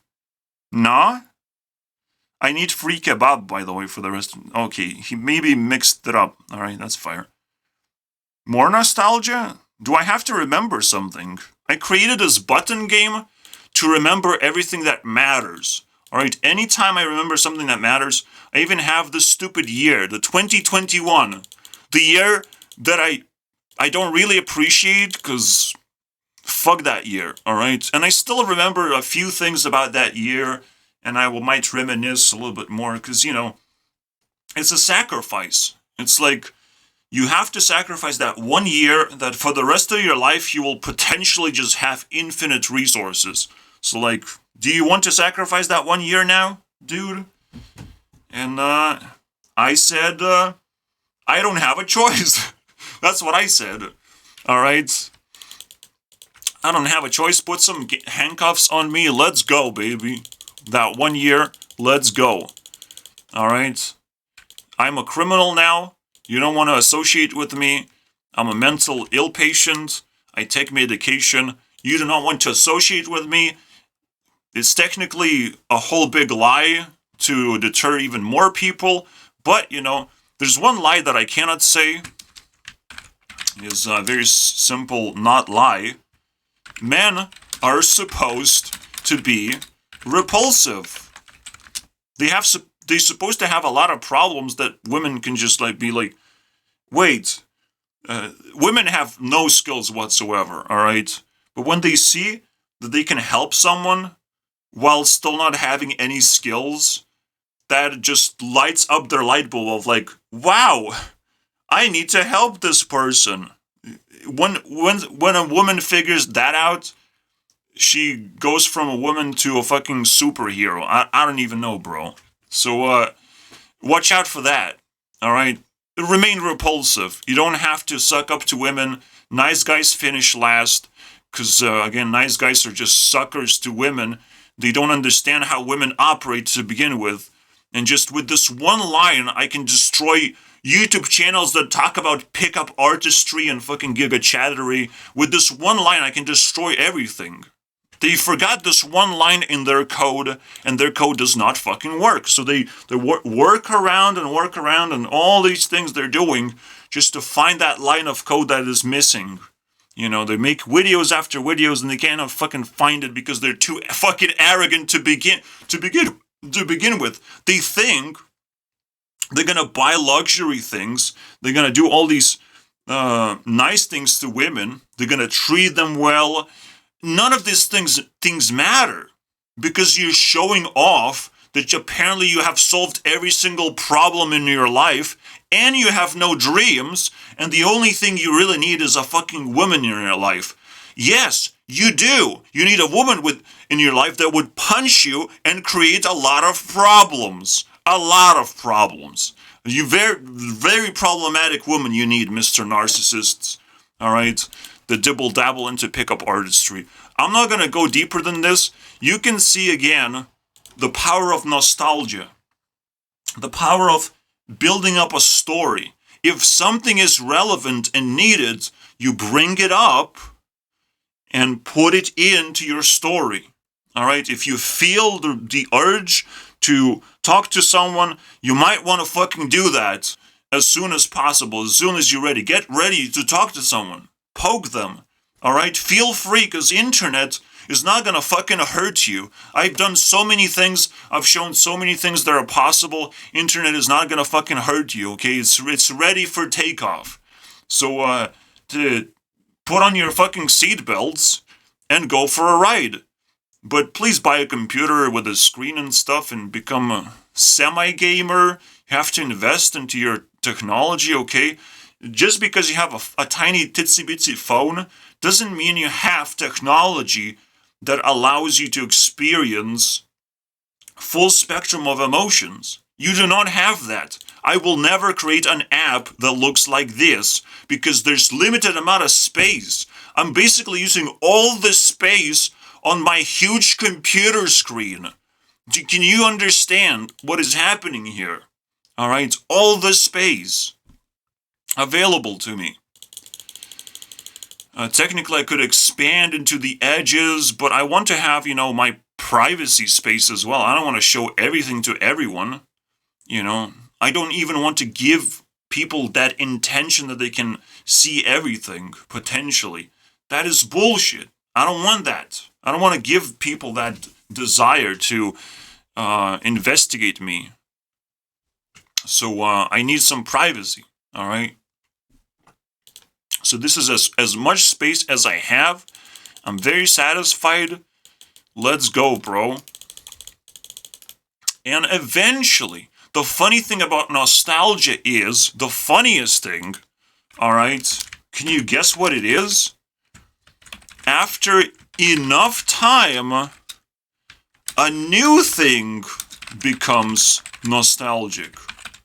So, unfortunately, a lot of people live in the past, especially when they interact with you. They start thinking about all the things that happened in the past. The nostalgic feeling is like, oh, all this stuff that I have experienced is now relevant again because you poked me. It's such a deadly fucking thing. Again, I'm just bringing back this example.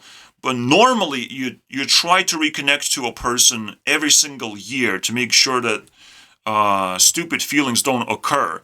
Just like with my classmates, we try to reconnect after 9 years, and that just completely shatters into insanity.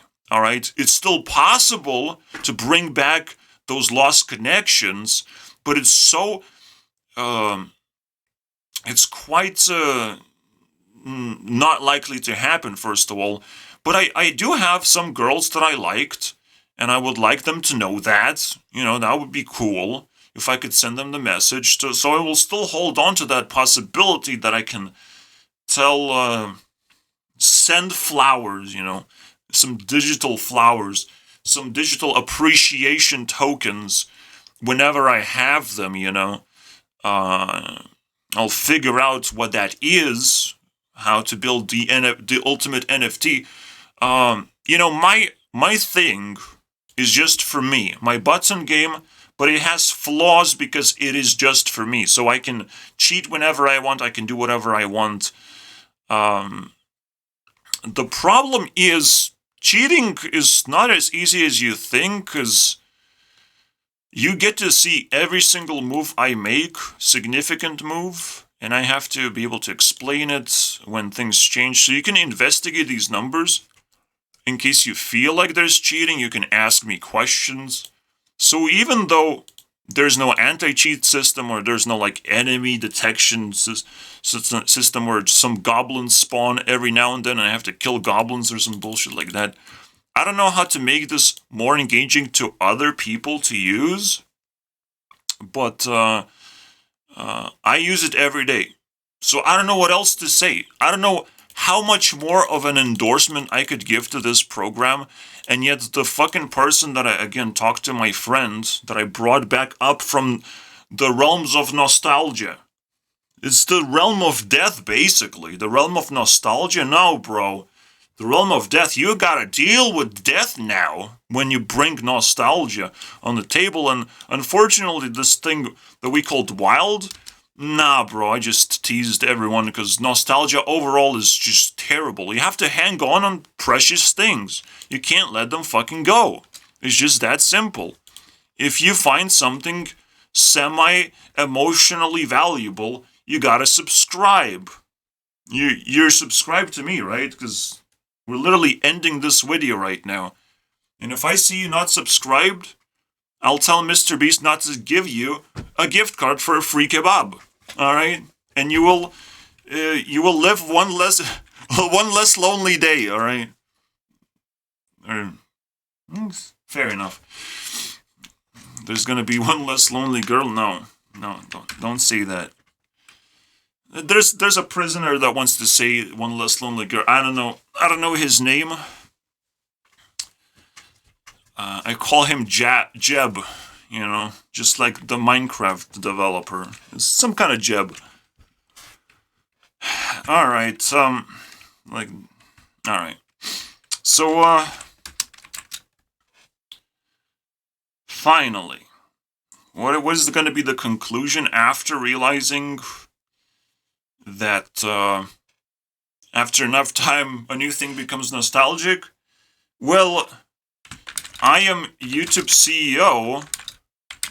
Deal with it. Eventually, you will be dealt with by nostalgia anyways. So if you know how to use nostalgia, like with every single bullshit out there, alright? Every single bullshit is useful when you throw it at terrible people. So, in this case, I'm relying solely, purely on nostalgia to give me the recognition that I deserve. Alright? I will make people upset in random ways. I don't even know. Alright, it's fucking magic. And I get to click some buttons and bring back to life all their stupid feelings that they have about me and my recent activity, alright? My recent UFO discovery. Look at that. I discovered a new community. Guys. Oh, nobody cares. Please don't leave my community. I will cry now. Oh, that's why you don't care. Come on, man. Don't cry. For too long, you can cry for like 30 minutes, because that is now the limit. That's as long as I cried. And I cry the longest. I'm the longest crier. And anyone who cries more is a fucking loser, because I did not allow them to cry more than 30 minutes. It's fucking hilarious. Usually when I cry, it's such a beautiful feeling. It's not because I'm super duper sad, but it feels like I'm torn, right? I'm torn because it's so beautiful, but it's gonna happen in the future, or it's like I'm seeing some kind of association, or I literally don't understand anything whatsoever of how I feel and why I feel a certain way, and maybe I have received the greatest gift of all time, and only in the future I'll be able to untangle how important it all was. And yes, when I cried for 30, again, it's the only time a girl came into my room, get to see my world, and collected a bunch of bonds. Will she exchange those bonds? See you in the next episode, alright? Bye. Thank you next, alright? Next. I'm sure, again, there's still more buttons to click, there's still more dead people to bring back to life so they can exchange their bonds. The problem is, what you don't want to do is disrespect me with all this demon stuff that you have collected. I don't want you to play demon cards against me. I have Oblivion Portal for them, alright? You just open up Oblivion Portal and let them into Oblivion. Just discard those fucking cards. I don't need that shit, alright? Don't flex your demon cards, alright? Maybe you can flex one demon card as long as it's a demon dragon or something. I might respect that one. But please, when I click your button and I activate you, specifically you, alright? I'll activate the girl that, now you see her name. Now she will sacrifice the Rook. Maybe you can find her Instagram and all that and send her hateful comments to try and open the Oblivion Gates so she can discard her cards and prepare herself for the ultimate annihilation. Alright? Because you never know. You never know. People collect... In your past, you have collected bonds in all sorts of ways. But now, when you become adult, gotta start exchanging those bonds into real value, into real help to your life. And the one fucking rule is, a very simple rule, as I've said, as you exchange bonds that you have received as pre-adult, pre-graduated adult, because the moment you hit adulthood is now you get to graduate eventually, right? You pick and choose when to graduate, I don't care. Some people pick, I'll take 4 years and I will graduate from this university. Good on you, bro. And then you're gonna get married and have children. Huh? Whatever. Shut the fuck up. You don't exist to me. You're dead to me. But, okay, maybe your children are not dead to me. So you can try throw them at me and see what happens. Build your catapult and throw your child at me. Hopefully it doesn't splatter somewhere. Alright? But the most important thing... yeah, and people call me crazy, but they don't know why. They can't explain none of this shit, and I'm just gonna keep on popping. I'll keep on popping, and eventually people will be like, oh, it's nostalgic to be looking at this crazy dude for some weird reason. Relationships require time to develop as well. I understand that as well. It took me a few years to understand how powerful the celebrity world is, and now I'm just fully enveloped into it. But the moment, it took me a long time to even get struck by lightning. All right, the moment I got struck by lightning is the moment I started being respectful and working very hard towards whatever I was supposed to be, and now I know who I'm supposed to be and what I'm supposed to do after a long, long work, years of work, and now I'm just liberated. I have the best life of my life. I have no problems. I'm screaming for help because I want to improve my life even beyond that, because it's going to improve a lot of people's lives. If I was able to survive in the shadows, I can improve a lot of people's lives. Or so I feel. I don't know, bro. That's the reason why I scream for help. Not because I'm desperate, as I need to make sure that people are willing to help just in case I need it. And I kind of need it, to exchange bonds with people. So as you exchange bonds, you have received as pre-graduated adults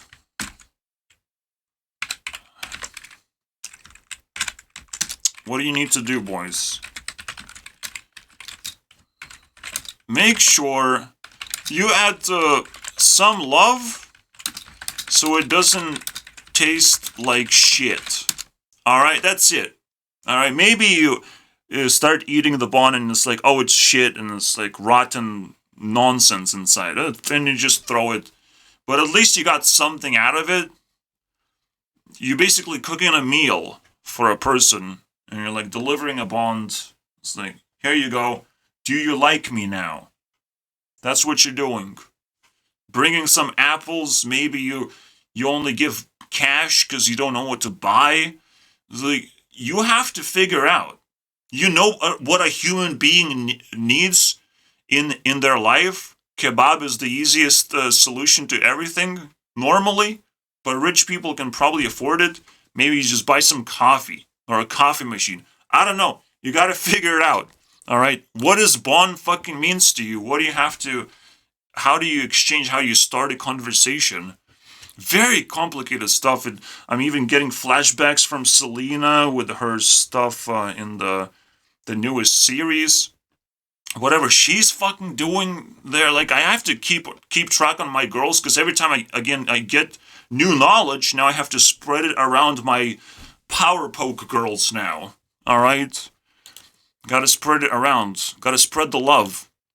All right, because now I'm still making new bonds. By the way, we're not done here, but that was the exchange. I exchanged old bonds with new bonds.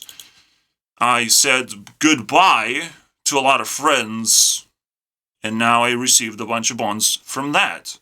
All right, and you keep saying goodbye as long as you don't interact with your friends in a desperate way. It's like, please help me, basically.